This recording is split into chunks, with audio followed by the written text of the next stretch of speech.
Brian, we have been seeing interest rates on the rise, market volatility, a pullback in tech. Tell us what's been behind the recent market sell-offs and then reversals. What are some of the undercurrents moving markets? Well, Larysa, thank you so much for having us. It's hard to be bullish when prices are down like they are. It's hard to be bullish with a lot of negative news out there. It's hard to be bullish when everyone seems to be worried about inflation and interest rates and derailing this bull market and potentially going into a recession. But to be clear, we remain bullish. And we remain bullish because, number one, we're longer term investors, and we think equity prices in both Canada and the United States are higher a year from today, number one. Number two, we think that equity assets in the United States and Canada are the best assets in the world. And we do believe we're going to see rotation out of other areas of the world to come back to Canada and the United States, principally because of the stability that we've seen. Number three, we've seen a dramatic outperformance of the TSX versus the S&P 500 so far this year. That's something we've been calling for in our strategy work for a while now. And Canada had a great year in terms of performance in 2020 and 2021. People didn't really seem to notice. And now all of a sudden, because of Canada's leading performance relative to other developed markets, Larysa, we've had more attention on to Canada. So I think that's also going to spur more assets to come back to North America. So I think people are way too negative and everyone's focused on the same thing. And typically and historically, in my over 32 years of doing this, when everyone's kind of focused on one side of the rink, I'm going to go to the other side of the hockey rink. And so that's where we are right now. And that's why we're positioned the way that we are.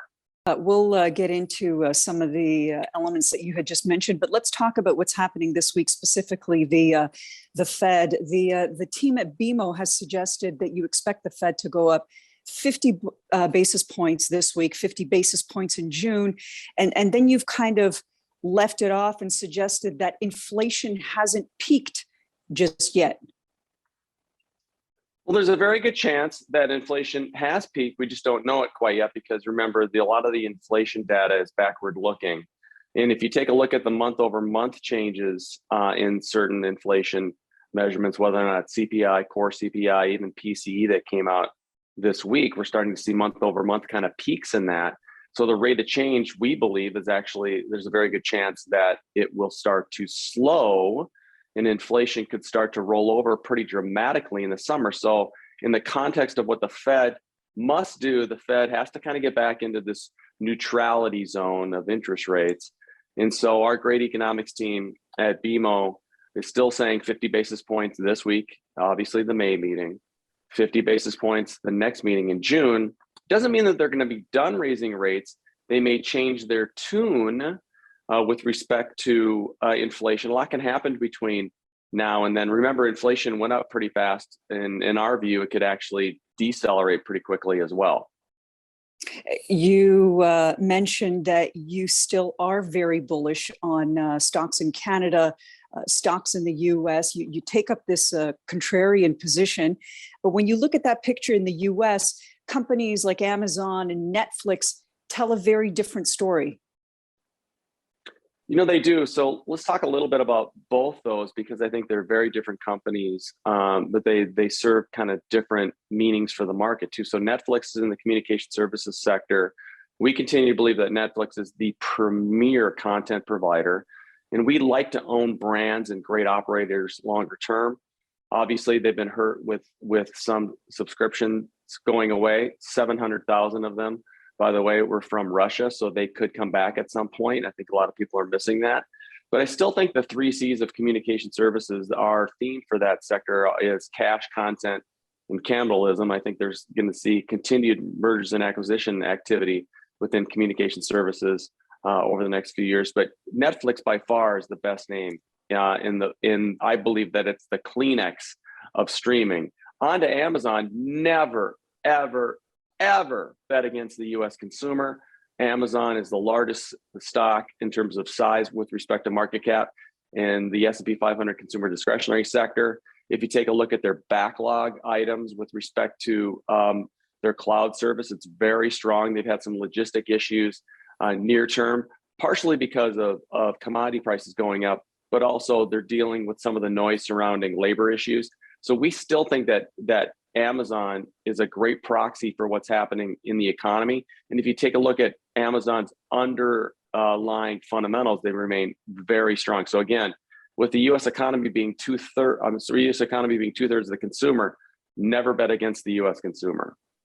Let's bring it here to Canada. Let's talk about the sectors that have good value here that you're seeing growth in. Financials remain one of our favorite areas, and the big money center banks in the U.S. had decent earnings. Some of them had better than others, but they're a good precursor to what we think is going to happen in the Canadian banks. Remember, the Canadian banks, especially BMO, TD, and RBC, have done a wonderful job diversifying their growth into the U.S. and have become strong growth engines. And given the multi-divisional assets that the big banks in Canada have, I think that portends to very strong earnings going forward. Remember, capital usage, cash flow, and dividend growth are very key metrics for the Canadian financials, and that's why we maintain our overweight stance there. We also like the industrial space, Larysa, because we do think that we're going to see increased defense spending, infrastructure, and CapEx, especially on the energy side. So that portends to very strong fundamentals going forward for the industrial space. Consumer discretionary is an area that has underperformed so far this year, but we still hold true with some of the names that we like and own in consumer discretionary land in Canada. I think Magna is a wonderful contrarian pick here. We love Aritzia in terms of how they manage their business and their inventory. And so there are a lot of great names in Canada, I think, that investors have been overlooking. You mentioned earlier on the stability of the Canadian and U.S. markets. Ultimately, how closely are you watching what's happening geopolitically? Because there's this trickle effect with the lockdowns in China affecting metals, obviously materials, energy in Europe. How closely are you watching what's happening around the world?